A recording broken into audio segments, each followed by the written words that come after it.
Hello everyone, in this video I'll be showing you a Berserk Guts build in Baldur's Gate 3. This is utilizing the Berserk Guts armor and weapon mod by Skirby here. Not required for this build, and we'll be taking you through full base game classes as well as base game armor and weapons too. But this mod just looks really cool. And on top of that, Griffith kind of looks like a Starion, but I was thinking long and hard of how to make this build because I actually went through one of my first playthroughs as a gut style character, and I actually think that the best choice here is actually the Barbarian and the Tiger Heart, because Gut's known for his large cleaving attacks and the Tiger gets his own unique cleave attack.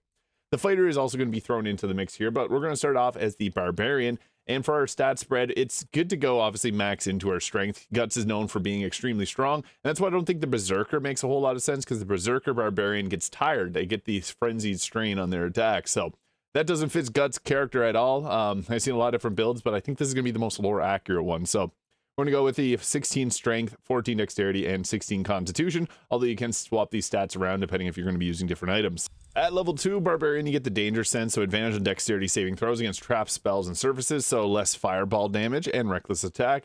So if we end up missing an attack, we can turn that into a hit. And as mentioned, level 3, I don't think the Berserker makes a whole lot of sense. The 5e Barbarian subclass combined brings a lot of cool subclasses into the mix, but I think the Wild Heart is actually the most sensical choice here, because the Tiger Heart gives us the Tiger's Bloodlust, which is a cleaving attack which makes the enemy bleed. And it does do half damage, but we can make this still extremely powerful, and I'll be showing you how to do that. And you also get your Rage Heart here, which empowers our leap, so we can jump a little bit further. The Bear Heart's also nice, which will make you resist all damage types except Psychic, but I think having the Tiger's Bloodlust makes a lot of sense here. And the Wild Heart also gives you access to speak with animals. Great spell to have, and always use that. Level 4 gives us another, you can choose your class passive anytime if you want to swap around and try something else. But again, I think the Tiger Heart just makes the most sense because it also increases jump distance by 4.5 meters. And for our first feat, Alert for the +5 to initiative is always a great choice. But you can also go with an increase to your overall strength or your dexterity, depending on how you're going about this. Now, I think that Guts makes the most sense to actually drink a strength potion, because he's going to be the strongest character, and it just makes sense to max out your strength. So put a points in the strength if you're not using strength potion. I'm going to for the purpose of this build, so we're going to put points into our dexterity, because armor class and initiative make a lot of benefit. It's a huge benefit to us in the game, because having a higher initiative with the D4 dice for initiative means that we're going to go first and destroy the enemy before they even get a chance to attack. Level 5, we never want to delay the extra attack here. It also gives us increased movement speed when not wearing heavy armor. That's great as well. And level 6 actually brings in a very beneficial ability here. So normally I'd like to switch into the Fighter at this point, but Animal Aspect and the Wolverine. So our cleave attack applies bleed, and the aspect of the Wolverine, whenever we attack a bleeding or poison target, we maim it. Maimed means they have no movement speed, so we can go in and cleave a couple times. The targets are not going to be able to run around, which is really nice. Aspect of the Bear does make sense, advantage on strength checks, but yeah, I think the Wolverine's much better here.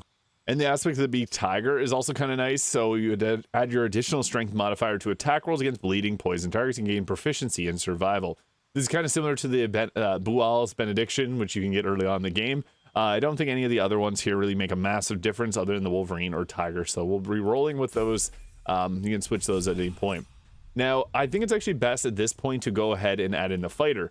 This gives us a fighting style, which we're going to select Great Weapon Fighting, so this will re-roll we're obviously using a two-handed sword. I like defense, but the Great Weapon Fighting just makes the most sense here. Into level 2, this gives us our Action Surge. You know, that's great. An extra action is massive, especially the first turn burst damage that we can do. But we want to take this to level 3. Now, I guess also on the topic of Fighter subclass, the 5e Fighter subclass combined now has the Echo Knight. I thought long and hard, the Champion kind of makes sense, increased critical hit chance. But at the end of the day, I think the Battlemaster makes the most sense. We're not going to go full in on the Battlemaster. We're just going to take it to level 3 here, as this gives us a riposte. So this gives us an ability to attack back at an attacker. So if we get attacked, they miss, we hit them over the head with our sword, they're probably going to be hurting pretty badly, because that adds an additional 1d8 of damage. We're also pretty menacing, so menacing attack makes a lot of sense here.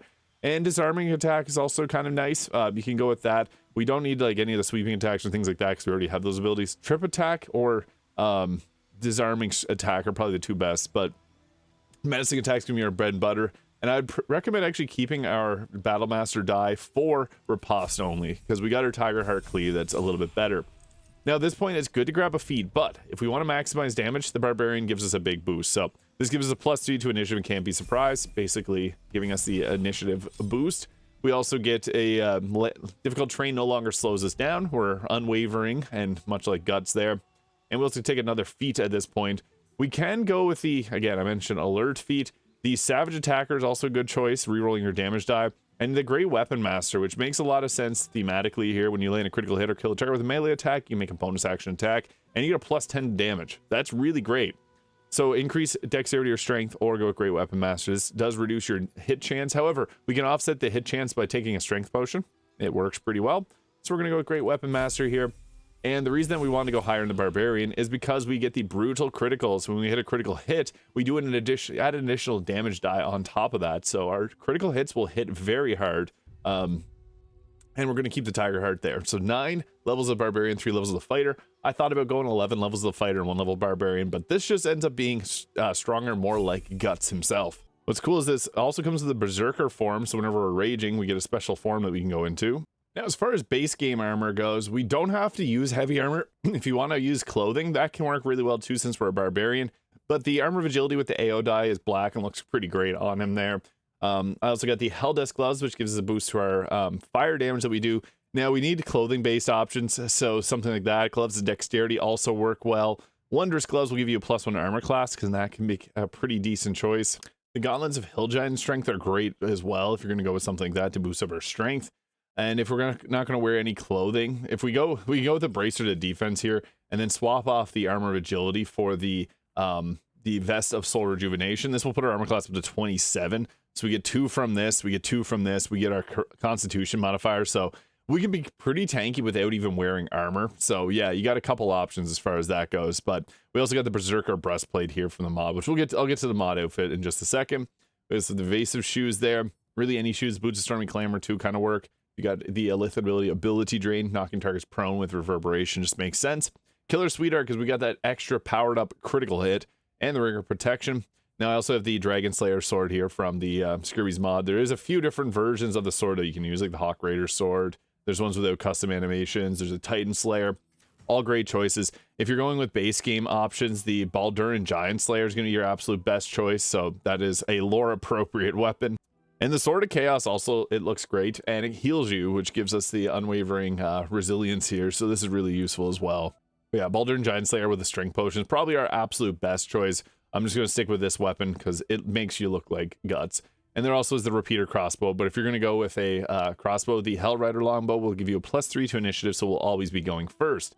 But if we are to set in our actual Guts armor here, so there's a bunch of different helmets, like you got the black helmet there, the band helmet, there's an open version of the band helmet. So I like the Night Beast helmet there. I think that one looks the coolest, but yeah, there's a lot of different armor choices here, and they all look really great. So with the Night Beast, or the Berserker helmet V2, Can't Be Frightened, Massive Strain and Fatigue cause you to hibernate for 5 turns when you take a short rest, and you can change your appearance while raging. It also gives you the Howl of the Dead. And it also comes with its own bestial rage here, so that's kind of cool, but we go in the one in the class. The Berserker Breastplate reduces all incoming damage by 1, +1 to strength saving throws, disadvantage on stealth checks, and gives you the Executioner here. So your next attack will be guaranteed to be a critical hit. You relieve Reckless Bane for 3 turns after doing it. Refreshes on short rest. Berserker Gloves here, +1 to attack rolls. When throwing, your attacks ignore resistance to slashing, pierce, and bludgeoning damage. When a creature hits you or misses you with a melee attack, use a reaction to retaliate. We still got the Battlemaster version, which is going to hit stronger with the 1d8 added to it. Then we got the Berserker Boots. Don't get unimpeded by difficult terrain, which we normally don't anyway. Jump distance is increased by 3 meters. This also gives us additional damage if we miss attacks. It ignores resistances, deals an additional 1d4 against monstrosities, and you're hit hard enough to send targets reeling for 2 turns, which reduces their attack rolls by 2. And whenever we jump, we deal thunder damage upon landing, which is really cool. And with the Tiger Heart, we can jump even further. We also got the Repeater Crossbow from this mod too, and I just think that this ends up working out pretty well. Minsk looks like for like Guts kind of with this on. Looks cool. This build goes well with Jedi Master Gale. I forgot to use a Strength Potion, so what we're going to do is just throw one right to our character here, and yeah, make sure that you can apply that, because that'll give him the strength boost. And on our first turn in combat, we're going to go with our Rage Tiger Heart here, so we'll just go right into Rage, and then go into doing our cleave. So you let out that mighty roar, and we got real lucky with these enemies grouped up in a nice way for our Tiger's Cleave to be able to hit all 3 of them. So boom, critical hit, critical miss. Tenacity will allow us to still damage the target and also send them reeling, so that took out 2 of the targets. perfect, so then we can line back up and hopefully hit a few more. So it's all about lining these attacks up, because sometimes you can hit multiple targets. This is just a bit shy of hitting all 3. But if we backed up a hair, we're able to now hit all 3 of them. So boom, go ahead with another cleave, and we'll roll that free crit. May as well put it on all 3 of them. Boom, that took them. The extra damage die on crits is crazy. Actually, we didn't take it with them all. That's all right, though. We also have our menacing attack. So any target that's kind of high priority, you can hit them with the menacing attack, or we can drop their weapon. And we also got our bonus action attack, too, from the Great Weapon Master. So for single targets, go ahead with that. A lot of damage off on that. We can jump now. We don't have the bonus action. That would have released some thunder damage. We got the Executioner too, which will give us that guaranteed hit. We have the Heavy Cleave, which hits in a very large area of effect, which is also a nice ability from this weapon. Otherwise, you can use the Tiger's Bloodlust pretty much every single attack. It applies bleed. The Heavy Cleave knocks back enemies, so I'm going to use that just for the appearance of it. It looks cool. It's not meant to do massive amounts of damage. You see there, it just gives the pushback, but I wanted to showcase that as well because I think it looked really cool. It says it does 51 damage, but it actually doesn't apply that much damage. But it's kind of messed up because we can't now hit them with our Tiger's Cleave on multiple attacks. So we're just going to go ahead here with attacking and using a menacing attack on this target. As I mentioned, we do want to avoid using that as much as possible because our best option is using the riposte. We only get 5 of the superior or 4 superior die per short rest. So not something we want to burn through, but it is an option there. Don't use the Tiger's Bloodlust whenever you don't have a multiple targets there. You can use some of the other attacks or just a basic attack to send the target reeling, which is exactly what we want, and we'll go for an extra attack there. Boom, that was enough to take them out. Perfect. Also, what's cool is you get this nice icon here whenever you're equipped while raging and in this armor, so that is awesome too. Also show off the bestial rage which comes with this, so you can go into your beast form here. So yeah, Beast of Darkness gives a +2 to armor class, resistance to all damage, advantage on strength checks and saving throws, and takes 1d4 force damage per turn. You'll be heavily fatigued after the 10 turns end. So that's something to keep in mind. So we want to get to attacking. Now, we can also use the Howl of the Dead here to numb all nearby enemies, kind of similar to Ketheric Thorm's armor set, but we also got the hand shotgun bonus action and hand cannon, so we can attack using a bonus action as well, which is pretty nice.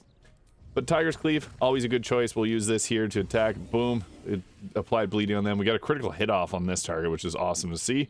Unfortunately, we're not able to hit this target here, so we'll just maximize our value. This is, of course, something that would go down normally. 1 health left. That is rough. So I guess we'll we'll proc the opportunity attack, hope they miss, and then maybe trigger the riposte. No, that didn't happen. We'll just go for an attack on this target, hopefully be able to take them out. Reeling, they have 23 health left. Disarming attack, I guess, for the extra damage die. Boom, that was enough to take them. Perfect. I wish I could run up here, but this will mind break me, so not ideal. And I guess we'll just go with a normal weapon attack, finish this target off. Yeah, that was a lot, almost 60 damage. What's cool is you can actually do both rages at a time if you're using this armor mod. And we'll then go ahead with a cleave. Again, cleave is kind of one of those spells where you try to position yourself as much as possible to get the biggest return on investment here. We miss, we'll still do that attack there, send them reeling. And we'll use some of the special weapon skills here. We actually didn't finish any of them off, that's weird. Hand shotgun will at least hit multiple targets here, and we'll try not to hit our own team. We'll hit our own team. Boom. That sent them flying, unfortunately still alive. But it finished off one more target, so I guess we'll just go with a normal weapon attack against this one. You got multi-attack too, which uses an action and a bonus action. So we'll use this just to showcase this because it looks cool. Boom, boom. Yeah, nice. And to finish them off, we don't have any bonus actions left, but we still got our extra attack, and we'll try to just finish them there. Boom, and there it is. So that is the Guts Berserk Greatsword build in Baldur's Gate 3. I just think the Tigerheart Barbarian with the cleave makes the most sense here. Let me know your thoughts though in the comments. Hit the subscribe button below if you haven't already. Hope you have a great day, and we'll catch y'all in the next video.